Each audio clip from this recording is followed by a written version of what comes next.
नमस्कार मित्रों, मैं राकेश अचल रोज़ की तरह आपके बीच हूँ। आज मैं आपको परेशान नहीं करूँगा। आज मैं कोशिश करूँगा कि आपका मनोरंजन हो, मैं आपको हंसाऊँ। और हंसाने के लिए कायदे से तो लोग प्रोफेशनल हंसाने वाले हैं हमारे देश में। कविता के जरिए हंसाते हैं और जो क्या मिमिक्री के जरिए हंसाते हैं, स्टैंड अप कॉमेडी के जरिए हंसाते हैं। लेकिन हमारे जो राजनेता हैं वो इन सब से ऊपर है। वो कभी भी किसी को रुला भी सकते हैं और कभी भी किसी को हंसा भी सकते हैं। इस समय आप देख रहे हैं कि देश में दो बड़ी विधानसभाओं के दो राज्यों के चुनाव हो रहे हैं, महाराष्ट्र का और झारखंड का। और अलग अलग राज्यों में करीब 47 विधानसभाओं के उपचुनाव हैं, 2-3 लोकसभाओं के भी उपचुनाव हैं। तो इन चुनावों में अब दिन नहीं बचे हैं।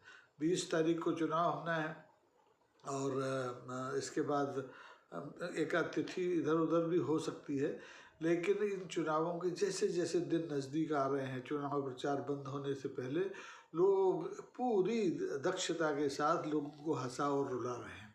लेकिन मुझे तो देखिए रोना आता नहीं, मैं तो हंसने वाला आदमी हूँ, हंसाने वाला आदमी हूँ। और मैं इसलिए बहुत हंस रहा हूँ और मुझे कुछ पुरानी फिल्मों के शीर्षक, टाइटल और कुछ फिल्मों के गाने याद आते हैं इस हंसी की बातें सुन सुन करके, नेताओं की हंसी की बातें सुन सुन कर। आपने सुना अभी महाराष्ट्र में जो चुनावी सभा हुई उसमें हमारे देश के सबसे बड़े नेता माननीय प्रधानमंत्री श्री नरेंद्र मोदी जी ने कहा, और वो तो हर समय भी कहते हैं, सेना के पास दिवाली मनाने गए तब भी उन्होंने कहा था कि इस देश में अर्बन नक्सली बहुत हो गए हैं। पहले तो जंगलों में नक्सली होते थे, छत्तीसगढ़ में थे, उड़ीसा में थे, बंगाल में थे। बंगाल से तो नक्सलवादी जन्म ही लेती है। तो अब शहरों के, गाँव के बाद शहरों में आ गए। जंगल आपने खुद काटे हैं, जंगल आपने लोगों को लीज पर दिए हैं। तो जब देखिए, जंगल आदमी हो या नक्सली हो या हाथी हो या शेर हो, अगर आप उसका रहने का ठिकाना, ठौर ठिकाना बेचेंगे, उस पर अतिक्रमण करेंगे, उस पर मदाखलत करेंगे, तो वो शहर की ओर बढ़ेगा। लेकिन शहरी नक्सली के बारे में जब माननीय प्रधानमंत्री बात करते हैं तो कभी कभी मुझे डर लगता है कि शहर में रहने वाले कितने फीसदी लोग नक्सली हैं और कितने फीसदी लोग नक्सली नहीं है, ये तय करने का अभी तक कोई पैमाना नहीं है। इसलिए हर दूसरा आदमी वो संदिग्ध लगता है कि ये शहरी नक्सली तो नहीं है। अब शहरी नक्सली के पास देखिए बंदूक तो होती नहीं है, शहरी नक्सली के पास प्रवचन होते हैं, शहरी नक्सली के पास पुस्तकें होती हैं, शहरी नक्सली के पास किताबें होती हैं, और किताबें भी लाल जिल्द वाली किताबें होती हैं। लाल लाल ये जो कपड़ा आप देख रहे हैं ना, इसमें बंधी हुई किताबें, लाल जिल्द में बंधी हुई किताबें। तो लाल रंग से अगर आप देखें तो हमारे यहाँ तो शुभ माना जाता है। सनातन परंपरा जिसकी बात आजकल पूरे देश में हो रही है, उसमें तो लाल रंग शुभ माना जाता है। सिंदूर का रंग हो, रोली का रंग हो, लाल रंग के पुष्प हों, सब देवी देवताओं को पसंद है। लेकिन हमारे नेताओं को लाल रंग बिल्कुल पसंद नहीं है। उन्हें लाल रंग की कोई भी किताब, चाहे वो संविधान हो, चाहे वो गीता हो, चाहे वो रामचरितमानस हो, चाहे वो महाभारत हो, सबसे चिढ़ है। यानी उसका आवरण लाल नहीं होना चाहिए, न तो उसकी जिल्द लाल होनी चाहिए और न ही उसको लाल कपड़े में बांधा जाना चाहिए। तो लाल रंग से ये जो चिढ़ है, ये मनुष्यों को तो नहीं थी, कल तक तो नहीं थी। कल से मतलब मेरा आशा है पिछले कुछ वर्षों तक तो नहीं थी। लाल रंग से केवल और केवल जो बैल है वो भड़कता था। लाल रंग उसको, उसके आगे ऐसे ऐसे आप झुला दीजिए तो आक्रामक हो जाता था, नथुने फरने लगता था।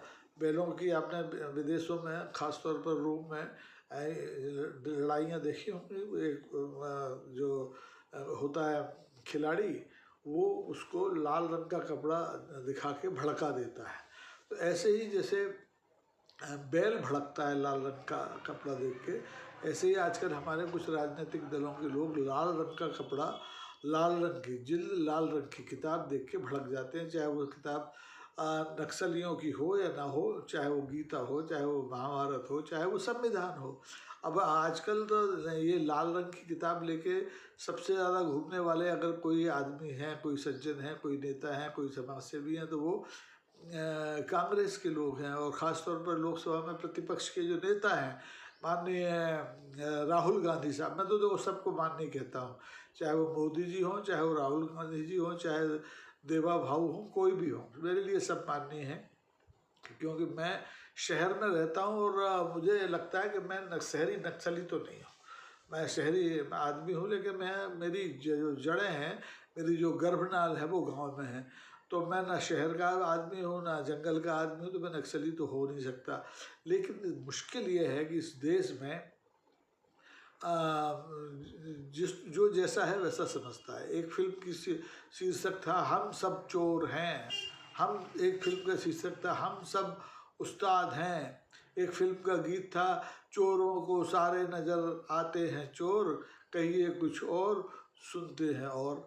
तो ये बात है, ये भ्रामक स्थिति है। लोगों को जो है नहीं उसके बारे में कल्पना करके आतंकित नहीं होना चाहिए, भड़कना नहीं चाहिए, लोगों को भड़काना नहीं चाहिए। देखिए, शहरी नक्सली हो या देहाती नक्सली हो, नक्सली का मतलब क्या होता है? एक तरह से जो मौजूदा व्यवस्था है, सत्ता प्रतिष्ठान है, उसके खिलाफ बगावत, बागी तेवर रखना। बगावत से मतलब तख्ता पलट से नहीं है, बागी तेवर रखना। अब दुर्भाग्य से ये हुआ कि ये नक्सलवाद जो था वो जो बंगाल से जन्म के और छत्तीसगढ़, उड़ीसा और कुछ हिस्सों में मध्य प्रदेश में भी पनपा था, ये हिंसक हो गया, ये चौथ वसूली का जरिया हो गया। तो राजनेताओं को लगने लगा कि अब राजनीति में जितने भी विपक्षी हैं, सत्ता प्रतिष्ठान के खिलाफ बोलने वाले हैं, नेता हैं, कार्यकर्ता हैं, पत्रकार हैं, साहित्यकार हैं, चित्रकार हैं, कोई भी है, ये सब शहरी नक्सली है। ये सब लाल रंग की किताब लेके लोगों को भड़काते हैं, जबकि जनता नहीं भड़क रही। लाल रंग की किताब से भड़क रहे हैं सत्ता प्रतिष्ठान और उससे जुड़े हुए नेता और उसके सत्ता प्रतिष्ठान पर काबू रखने वाले नेता। तो ये भड़को और भड़काओ का जो कार्यक्रम है, इससे जनता को दूर रहना चाहिए। लाल रंग के जिल्द में बंधी हर किताब नक्सलियों की किताब नहीं हो सकती। और इस आरोप में जिनके घरों पर लाल रंग के जिल्द की किताबें मिली, उन्हें देश भर के अलग अलग हिस्सों में गिरफ्तार करके जेलों में डाला गया। माननीय न्यायालयों से भी उन्हें संरक्षण नहीं मिला, क्योंकि माननीय न्यायालय भी हमारे यथा राजा तथा प्रजा वाली नीति पर काम करने लगे। कानून का तो वो अनुसरण करते हैं, कानून के हिसाब से फैसले भी करते हैं, लेकिन कभी कभी दिल से और दिमाग से भी फैसले करते हैं, कानून को एक तरफ रख देते हैं। कभी कभी तो वो भगवान से भी मार्गदर्शन ले लेते हैं। उन्हें जो संविधान है, उन्हें जो कानून के संहिताएँ हैं, उनकी ज़रूरत नहीं पड़ती उन्हें। जब वो किसी ज़्यादा उलझन में होते हैं तो भगवान की शरण में जाते हैं। हमारे मुख्य न्यायाधीश जो हैं भारत के, मिस्टर DY चंद्रचूड़ साहब, जो 10 तारीख को सेवानिवृत्त हो रहे हैं, उनने तो माना कि राम जन्मभूमि का जब वो फैसला लिखने वाले थे तो बड़े पसोपेश में थे और उन्हें भगवान को याद करना पड़ा। तो भगवान को तो याद करना कोई बुरी बात नहीं है, भगवान से मार्गदर्शन लेना भी कोई बुरी बात मैं नहीं मानता। जो लोग इसकी आलोचना करते हैं, मैं उनके साथ भी नहीं हूँ। मैं इस मामले में CGI के साथ हूँ। CGI के साथ कई मामलों में मैं नहीं हूँ, जैसे आरती उतरवाने के मामले में मैं CGI के साथ नहीं हूँ। मैं इस मामले में मैं भी CGI के साथ नहीं हूँ कि देश की सर्वोच्च न्यायालय में 70,000 से ज़्यादा मामले पड़े हुए हैं लंबित, और वो जाते जाते उन मामलों में फैसले देते जा रहे हैं जो कि सीधे सीधे राजनीतिक दलों के जो हिडन एजेंडे हैं उनको प्रभावित करने वाले हैं। अब ये कई तरह के मामले हो सकते हैं, सबका जिक्र मैं क्या करूं। अभी संपत्ति के निजी अधिकार का मामला एक सामने ताज़ा आया है। वक्फ बोर्ड कानून एक जो उत्तर प्रदेश में बना था उसका, उस पर फैसला आया है। अलीगढ़ मुस्लिम यूनिवर्सिटी पे हो सकता है आजकल में फैसला आ जाए। तो ये सब चीज़ें अलग चीज़ हैं, लेकिन लोग लाल रंग देख कर के क्यों भड़क रहे हैं, इस पर शोध होनी चाहिए। और मैं तो कहता हूँ कि हर विश्वविद्यालय में लाल रंग का मनुष्य के जीवन पर, मनुष्य की मानसिकता पर, मनुष्य की राजनीति पर, मनुष्य के समाज पर क्या असर होता है, इस पर शोध होने चाहिए। इस पर PhD दी जानी चाहिए, इस पर MPhil की उपाधियाँ बांटी जानी चाहिए। क्योंकि लाल रंग जो है, लाली तेरे लाल की जिद देखूं जिद लाल वाली स्थिति बन गई है। अब सत्तारूढ़ दल को हर प्रतिपक्षी लाल रंग का कपड़ा झुलाते हुए दिखता है, लाल रंग की किताब दिखाते हुए दिखता है। तो भाई अब इसमें ये दृष्टि दोष है या इसमें आपके चश्मे का नंबर गलत है, ये तो मैं नहीं जानता, लेकिन लाल रंग से भड़कना बुरी बात है, क्योंकि लाल रंग शुभ रंग है और ये हम शुभ और लाभ के लिए हमेशा प्रयत्न करते हैं, चाहे सत्ता प्रतिष्ठान में बैठें, चाहे विपक्ष में बैठें, चाहे कला के मंच पर हों, चाहे साहित्य के मंच पर हों, चाहे पत्रकारिता के मंच पर हों, किसी भी फोरम में हों, हमारा ध्येय है जनता का शुभ और जनता का लाभ। तो लाल रंग का इस्तेमाल तो हमें करना पड़ेगा, इससे आप रोक नहीं सकते। और रोकना है तो भैया संसद में जाइए, कानून बनाइए, लाल रंग वर्जिते ऐसा कुछ करके ध्येय वाक्य बनाइए, सरकार लिख दे हर दफ्तर पर, हर सार्वजनिक स्थल पर कि लाल रंग न वापरें, लाल रंग खतरे का निशान होता है। निश्चित तौर पर लाल रंग का खतरे का निशान होता है, और ख़ास तौर पर जो भारत की रेल है वहाँ 2 ही रंग की झंडियाँ होती है, एक हरा रंग, एक लाल रंग। हरे रंग की झंडी दिखाई जाती है कि लाइन क्लियर है, और लाल रंग की झंडी जब दिखाई जाती है तो मतलब है खतरा है। और आपको यकीन होगा इस देश में, मुझे तो यकीन है और मैं अनुभव भी है, मेरा अनुभव कम नहीं है, अब तो 4-5 दशक का अनुभव हो गया है और मुझसे बुजुर्ग लोग इस देश में मौजूद हैं। किसी ने भी किसी नेता को आज तक, आज़ादी से लेके और 78 में 77 में साल में हमें किसी नेता को लाल झंडी दिखाते नहीं देखा होगा कि भाई आबादी बढ़ गई लाल झंडी दिखा दें, नहीं दिखाता। महंगाई बढ़ गई, महंगाई को रोकने के लिए लाल झंडी दिखा दें, नहीं दिखाता। वो हरी झंडी दिखाता है। ये हरी झंडी दिखाने का मूल अधिकार, संवैधानिक और वैधानिक अधिकार तो सिर्फ गार्ड साहब को होता है, लेकिन नेताजी उसको दिखाते हैं, चाहे वो रेल के मंत्री हों, चाहे रेल के मंत्री ना हों, वो विधायक हों, सांसद हों, प्रधानमंत्री तो इसमें अभ्यस्त हो चुके हैं, लेकिन हरे रंग की झंडी दिखाते हैं। और वो भूल जाते हैं कि वो जिस लाल रंग से चिढ़ रहे हैं उससे ज़्यादा समर्थक, उनके समर्थक, माननीय प्रधानमंत्री के समर्थक हरे रंग से चिढ़ते हैं। हरा रंग किसका है अब ये मुझे बताने की ज़रूरत नहीं है। आप हरे रंग को वापरने वाले, हरे रंग की चादरें मज़ारों पर चढ़ाने वाले लोगों से इतनी मुस्तैदी के साथ बात नहीं कर पा रहे हैं जितना हम जो बेचारे सनातनी लोग हैं, जो लाल रंग को शुभ मानते हैं, उन्हें आप डांट रहे हैं, फटकार रहे हैं। सेना को आगाह कर रहे हैं कि भैया शहरी जो और नक्सली हैं उनसे सावधान रहिए। समाज को तो आप करते ही रहते हैं, अपने वोटरों को तो आप करते ही रहते हैं, लेकिन किसी को हरे रंग से सावधान रहने के लिए आपने आज तक नहीं कहा। क्यों कहना भी नहीं चाहिए। हरा रंग कोई जाति धर्म से जुड़ा थोड़ी है, लाल रंग भी किसी जाति धर्म से जुड़ा हुआ नहीं है, ये मनुष्य की प्रवृत्तियों से जुड़े हुए रंग हैं। हरा हो, लाल हो, नारंगी हो, भगवा हो, बैगनी हो, गुलाबी हो, सब रंग का अपना अपना महत्व है। और जीवन में ये जो 7 रंग हैं जब तक नहीं होते तब तक बड़ा मुश्किल होता है। अब आप जीवन से सामाजिक जीवन से ये लाल रंग हटा दीजिए, ये जो लाल है ना, इस रंग को आप हटा दीजिए, सब गड़बड़ हो जाएगा। क्योंकि इस लाल रंग में और दूसरे रंग आप मिलाएं तो एक नया रंग बनता है। और ये देश जब आज़ाद हुआ तो इन्हीं 7 रंगों के साथ हुआ। इसमें लाल रंग की जिल्द या हरे रंग का चादर या हरे रंग का रुमाल कभी वर्जित नहीं किया गया। तो फिर आज के राजनेताओं को क्या हो गया है जो रंग देखकर भड़कने लगे हैं बैलों की तरह? ये सवाल है, इस पर कोई चर्चा चैनल नहीं करेगा, कोई अखबार में लेख नहीं लिखेगा। मुझे छोड़ दीजिए, मैं अपवाद हूँ, क्योंकि मैं तो सब करता हूँ। जिस विषय पर कोई नहीं बोलता मैं बोलने की कोशिश करता हूँ, जिस विषय पर कोई नहीं लिखता मैं लिखने की कोशिश करता हूँ। क्योंकि मुझे लगता है कि जहाँ भी उलझन हो, चाहे वो लाल रंग को लेकर हो, चाहे हरे रंग को लेकर हो, ये बात होनी चाहिए। और आप देखें कि यहाँ तो जो लाल का ही सहोदर रंग है केसरिया, उसको लेकर भी लोग बड़ा असम्मान रखते हैं। लेकिन लाल रंग को देख करके जिस तरह से लोग अभी भड़क रहे हैं वो बड़ा चिंताजनक स्थिति है। इसका चिकित्सकों के पास कोई उपचार होना चाहिए जिससे लाल रंग से लोगों को एलर्जी ना हो।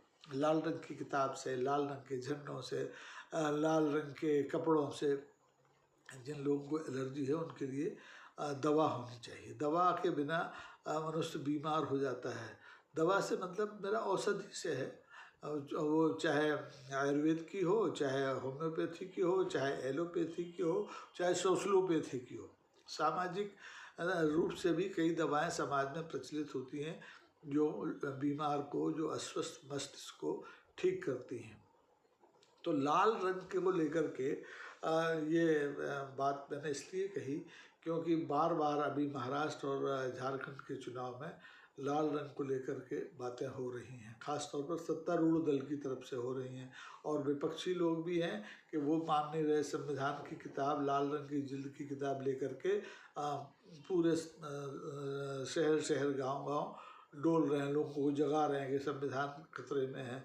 और ये कह के देखिए, पिछले दिनों जब आम चुनाव हुआ था तो उन्हें कामयाबी भी मिली। वो भारतीय जनता पार्टी और उसके गठबंधन को 400 पार नहीं करने दिया इस लाल रंग ने। तो लाल रंग है तो खतरनाक, लेकिन शुभ है, तो इसलिए हम इसको न छोड़ सकते हैं और न इसमें बंधे रह सकते हैं। तो लाल रंग का इस्तेमाल उसी तरह से होना चाहिए जैसे कि हमारे रक्त, शरीर में की धमनियों में बहने वाला रक्त है।